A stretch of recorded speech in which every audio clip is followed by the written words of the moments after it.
Black women are the most unprotected, the most disrespected members of society. And as much as men say they need us to be their peace, we need peace too. You can put your all into a man, but you cannot pour from an empty cup. What do you do when love isn't enough?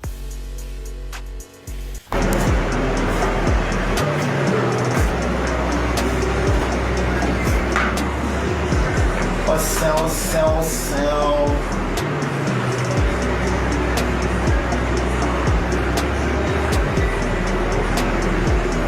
Oh man, fly day man. 34 man. Never seen 34 look this fly. This is from WSAV.com. Investigators say in the early morning hours of June 16th, Grace was shot by inmate Jadricus Hart. He then shot himself. The Georgia Department of Corrections released a statement that says the pair had a personal relationship. Attorney Hart says the family doesn't know the extent of their bond, but that people should be more concerned with how the inmate got a hold of a gun.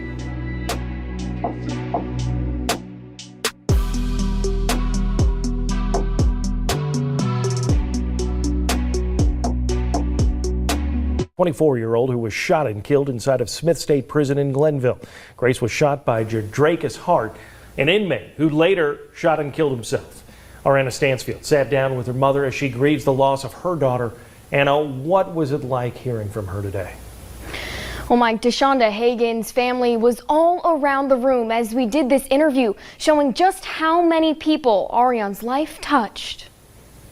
She was a sister, she was a daughter, she was a mother, she was loved. Aureon Grace leaving behind a large family, including a 1-year-old son and a 4-year-old daughter. Her mother, Deshonda Hagan, says Grace's kids were her life. She worked 11 days straight, 14 days straight, just to make money, to make sure she could provide for her kids. Hagan says knowing her grandchildren will now grow up without their mom is heartbreaking. He's only 1 year old, so he's probably not even gonna remember his mother.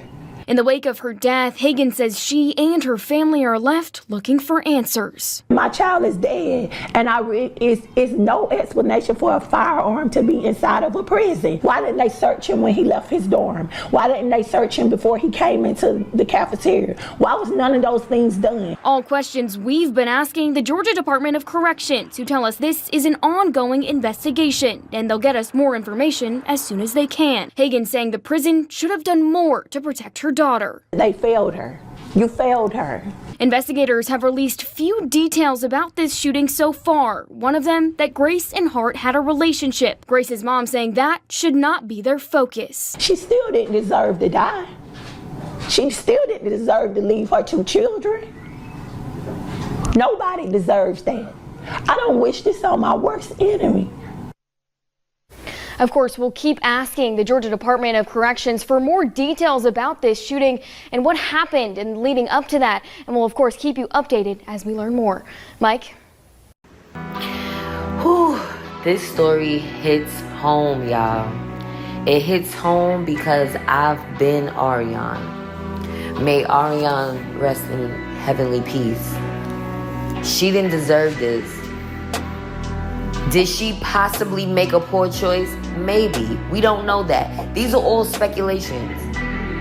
Did we know if this man was getting extorted in prison and decided to use Aureon for her resources and her end because she was able to maybe bring things in? Was he running her down, trying to force his way, and she was trying to turn him down? And a man facing 20 years ain't got shit to lose. His back is up against the wall every day trying to survive. And a lot of black men, they survive off of women. Some may call them desperate women. But has anyone stopped to think those are women that actually uplift black men when they're down? See, a lot of these red pill communities, a lot of these incels, they love to cry about black women's attitudes and how they get treated. But nobody stops to look at the women that lost their lives just trying to love a no good ass man. Aureon Grace, rest in peace, baby girl. And to all the many, many, many women that have lost their lives by the hands of a man that's supposed to love, honor, and protect you, may they rest in peace as well. This is another episode of When Love Isn't Enough.